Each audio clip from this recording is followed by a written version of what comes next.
Hi, I'm Barty Rosman-Kudrin, and this is Senior Moments.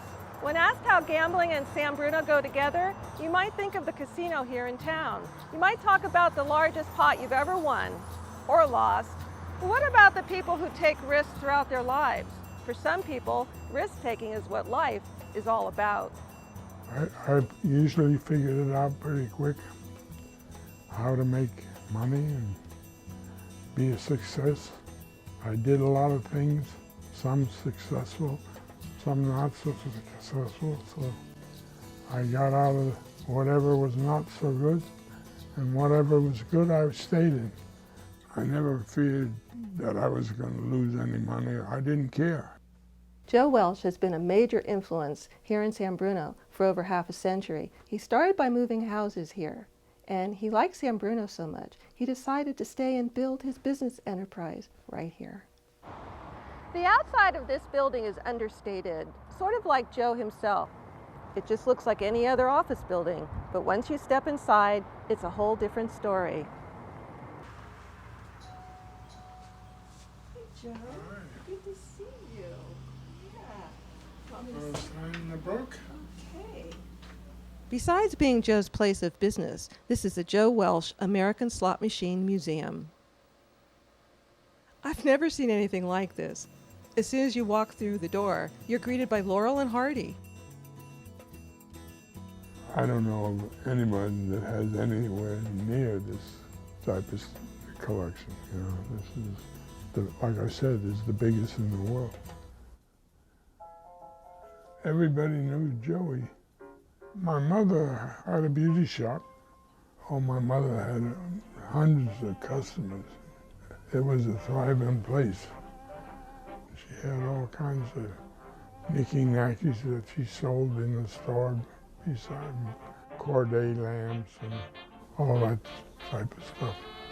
Joe started honing his business skills when he was about 10. From selling candy door to door to opening his own Christmas tree lot, Joe Welch was a self-made man from the beginning. When I was 15, I started working at the Amazon Theater. This turned out to be one of the few times Joe punched a time clock. He kept this job while he was in high school. I enjoyed Balboa more. That was the best part of my life, or the best time. I had more fun.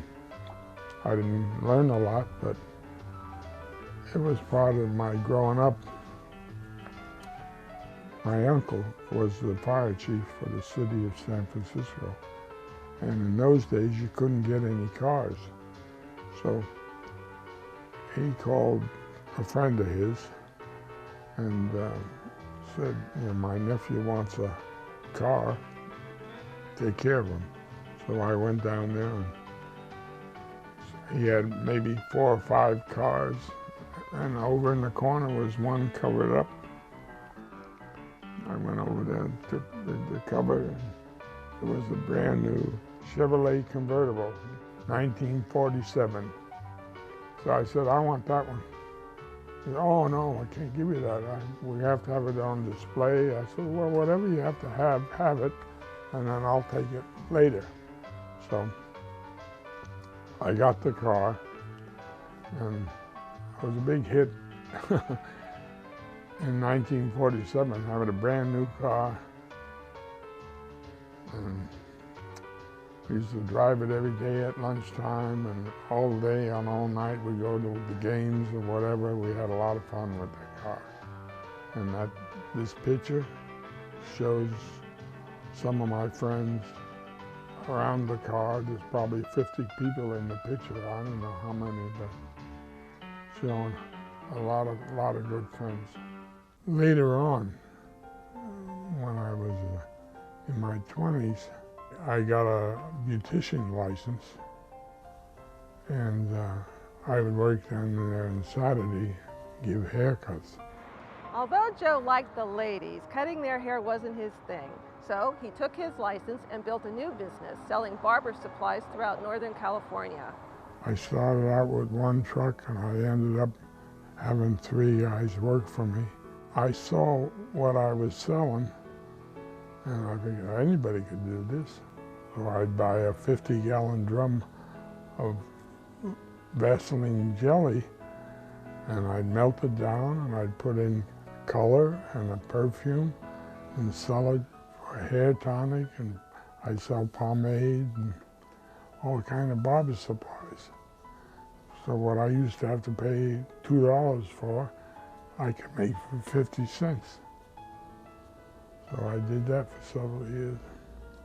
You just did what you could do to make a buck, you know? It wasn't hard.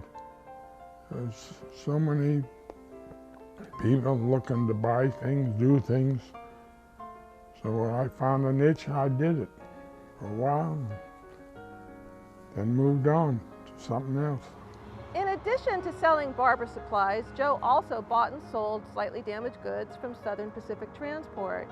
He was making good money doing that, but when another opportunity came along in the early 50s, Joe took it. So I sold the stores and started moving houses full time. My brother-in-law was a house mover over in Concord, Walnut Creek, and they were building some freeways over there. And then pretty soon they started to build freeways here on Alamany Boulevard and Mission Street and all around the neighborhood down by Bayshore Boulevard.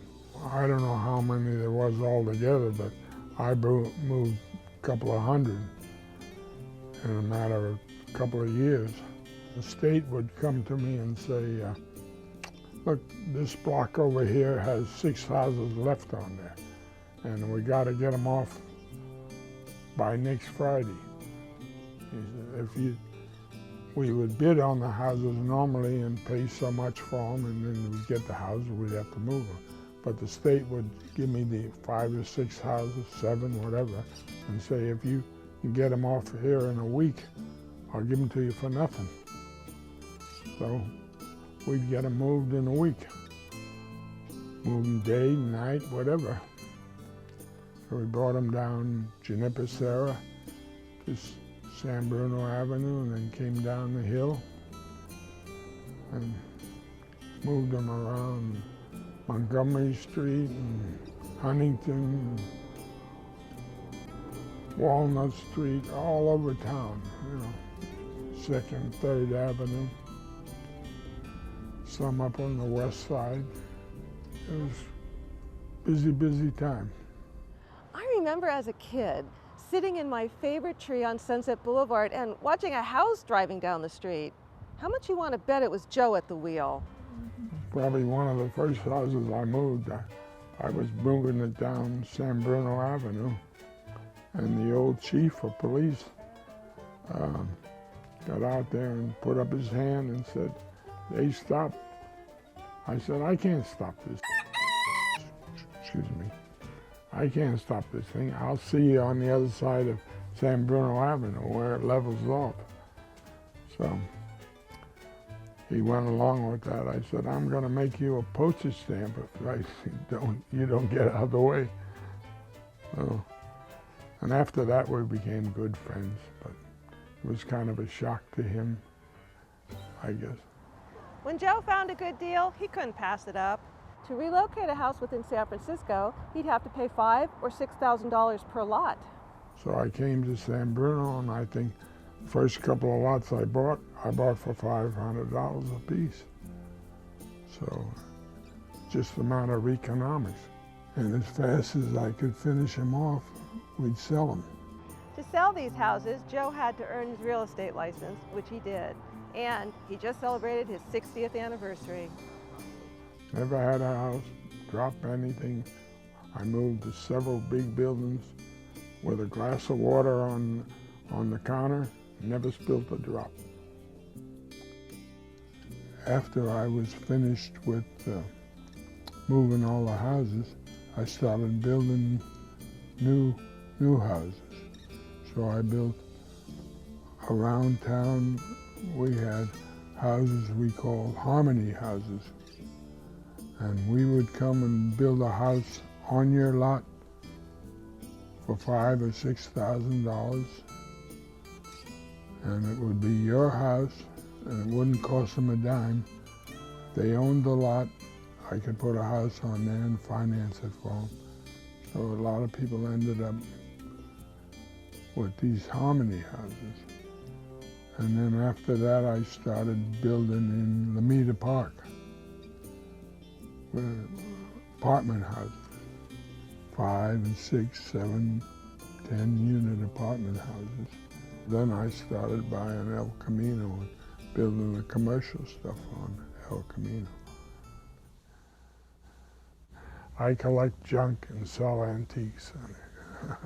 Joe sets a perfect example of the old adage, do what you love, and the money will follow. I think, I don't remember, I think it was maybe 1960. I was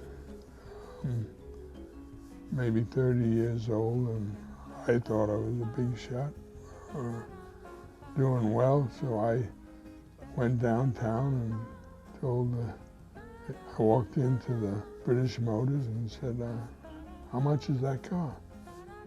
And they figured I was I didn't have the money. So they said,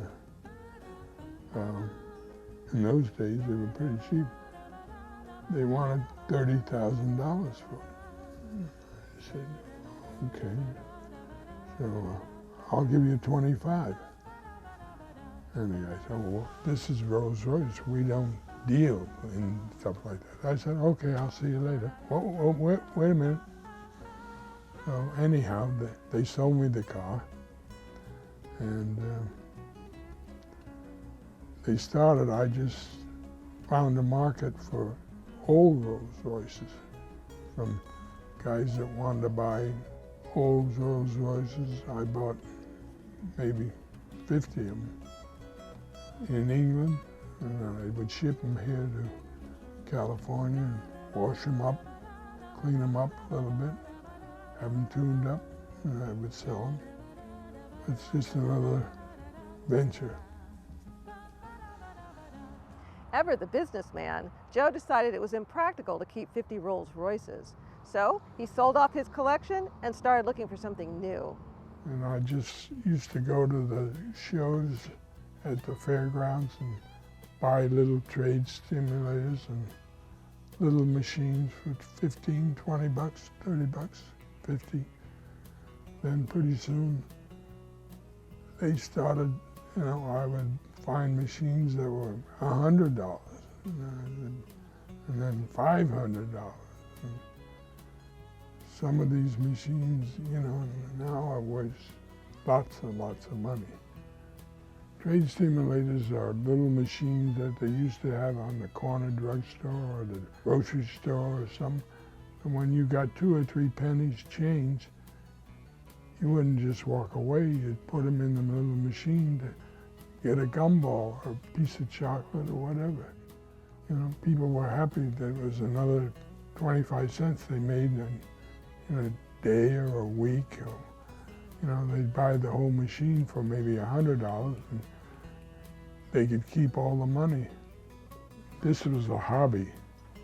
So on weekends or somewhere I'd go to a show or something in Chicago or go down to Los Angeles, and the shows would be on the weekend, and I'd buy some and bring them home. As I made more money in the real estate business, I would buy more expensive pieces.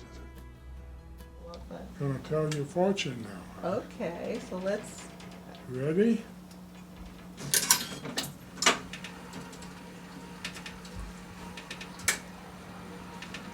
A little magnifying glass, like there's a little particle. Here it comes. 24. These are Joe's offices. In fact, his collection is so vast, it's taken over every single room. Originally, my mother had a beauty shop here. My business was next door. So we were getting busier and busier, so I tore the beauty shop down and I built the first floor on the corner. What's down there now. And then sooner or later I started thinking about where am I going to put all this junk.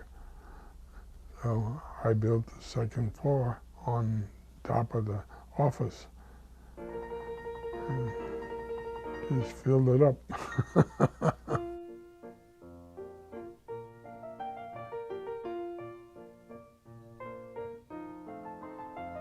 Slot machines were originally devised as diversions for casual gamers, kind of like trade stimulators.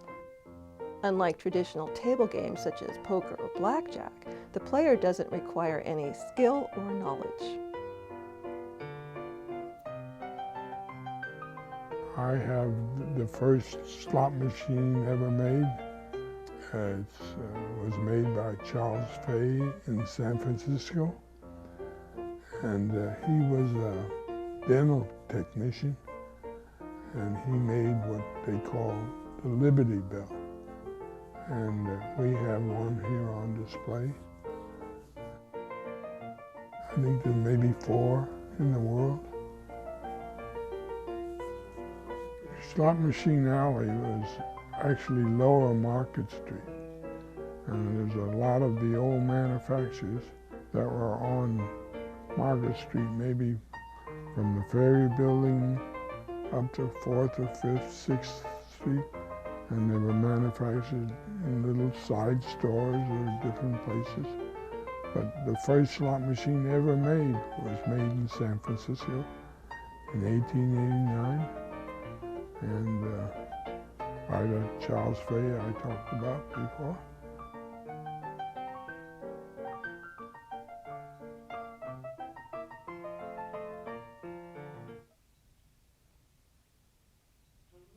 During World War II, tons of metal was melted down for bullets and airplane parts, including many slot machines.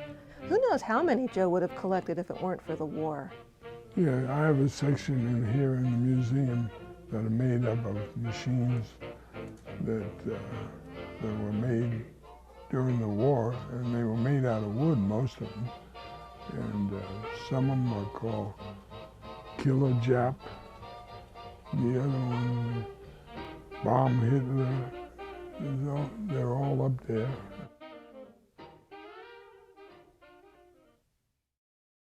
Do you recognize this cowboy? Yep, that's Clint Eastwood.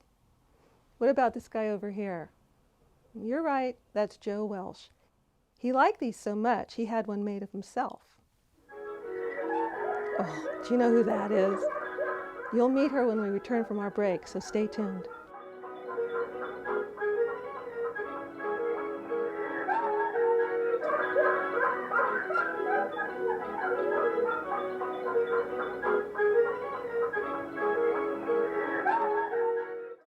I'm Sergeant Dan Steidle from the Pacifica Police Department.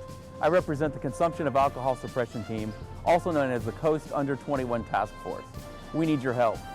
Do you know of a business that is selling alcohol to minors, or of a location where minors are asking customers to purchase alcohol for them?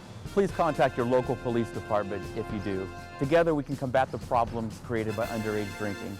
We thank you for your support in our efforts to protect our most precious asset, our children.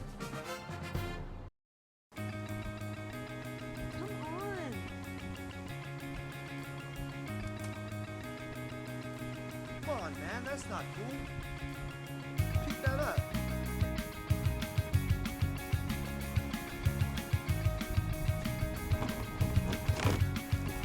Good job, buddy. Peer pressure works. Put the trash in the can.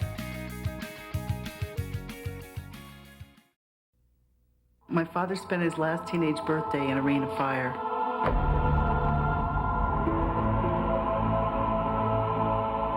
I will not die here, he said to himself.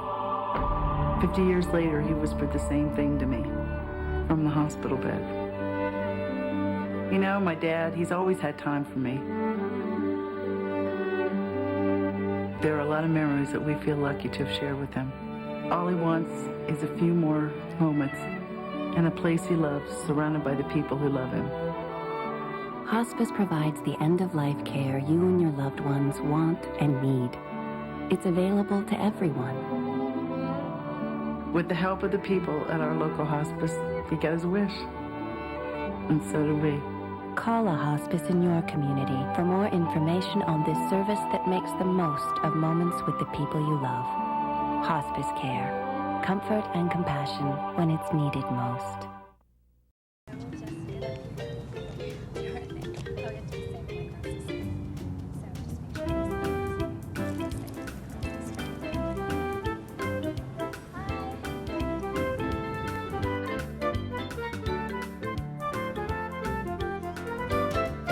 Stop, look, and wave. It's not just for making friends, it's for saving lives. Brought to you by the San Bruno Bicycle and Pedestrian Safety Committee and San Bruno Cable TV. Meet Kathy, who's lived most everywhere, from Zanzibar to Berkeley Square. But Kathy's only seen the sights a girl can see from Brooklyn Heights. What a crazy pair. Oh my, Patty. Did you find all your files? Finally. Who knew it'd be this much work when Richard and I decided to retire? Well, what are you gonna do first? We're heading down to Brooklyn Heights and starting on that Social Security paperwork. Why would you do that? What do you mean? Well, it's so much easier just to log on to socialsecurity.gov and file online. Well, what if I need to know how much money I'll be getting? Online. What if our address changes? Online. What if I want Medicare too? Online. So how did you get so darn smart anyway? Online.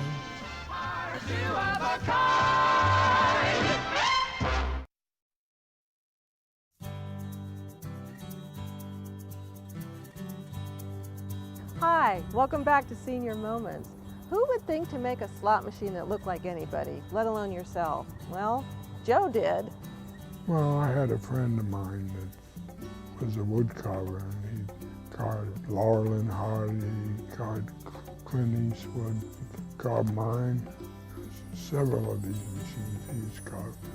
We just take a regular high-top machine and build it into the chest, like the Clint Eastwood did. The one-arm bandit is just what it says it is.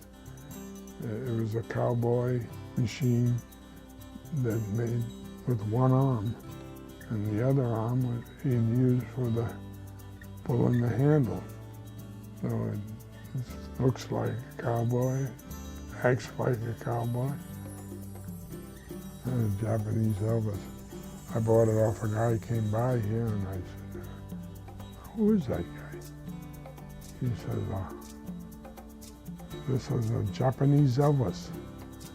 He looks like a little of both, Japanese and Elvis." So that's all we call it, a Japanese Elvis, but it's just another hand-carved machine. Are you saying to yourself right about now, boy, I'd love to have one of these in my own home? They never did really sell much. I have a room downstairs that has some regular slot machines for guys that want to put one in their house, some little collector or something like that, but I don't really sell much. There's probably more of those upright slot machines in the back room back there than anybody in the world has.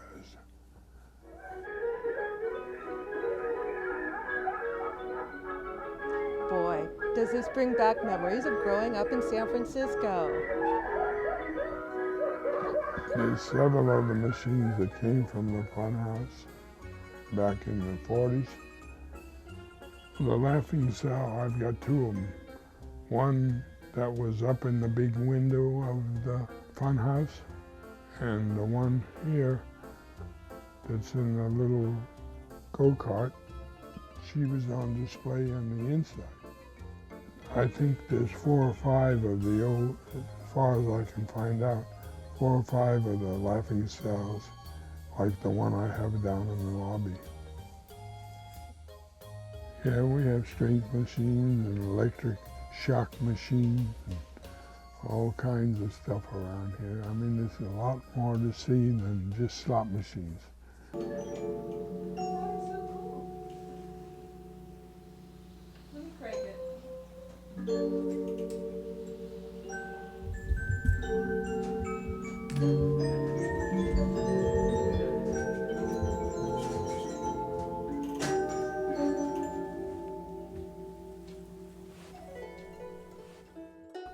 We have a Chinese warrior downstairs in the office that comes from Beijing.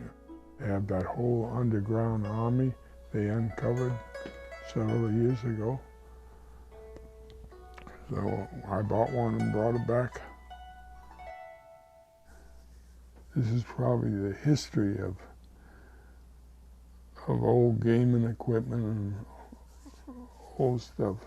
I'm sure every time I get a busload here, there's always somebody that says, well, I remember that. My father had a grocery store, and he had one of those, and had one of these. There's a lot of old memories here for a lot of old people, of which I am one. Most of the success of anybody, you have to be happy in what you do. If you don't like going to work every day, the same old thing, you're not going to be good at it.